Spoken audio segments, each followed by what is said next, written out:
शिवसेना कोणाची याबद्दल सुप्रियाताईंनी बोलणं याला आपलं ठेवायचं झाकून आणि दुसऱ्याचं बघायचं वाकून म्हणतात. अहो, आपला पक्ष सांभाळता येईना आणि तुम्ही दुसऱ्यांना शहाणपण शिकवताय. सुप्रियाताई, शरद पवार साहेबांसारख्या मोठ्या नेत्याची कन्या म्हणून तुम्ही सोन्याचा चमचा तोंडात घेऊन जन्माला आलात. खासदारकी, पक्ष, पद सगळ्या गोष्टी आयत्या पिठावर रेघोट्या मारण्यासाठी तुम्हाला मिळाल्या. हो, तुमचं स्वतःचं कर्तृत्व काय? पण एकनाथजी शिंदे साहेबांनी स्वतःचं नेतृत्व स्वतःच्या कर्तृत्वातून उभं केलंय.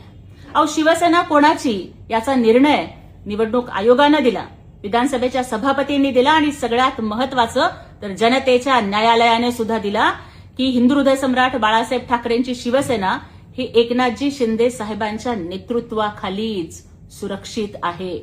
पण सुप्रियाताई, अहो, तुम्ही सुद्धा लाडकी लेक योजनेच्या लाभार्थी, त्यामुळे तुमच्यासारखी घराणेशाहीतून पुढे आलेली माणसं घराणेशाहीचंच समर्थन करणार.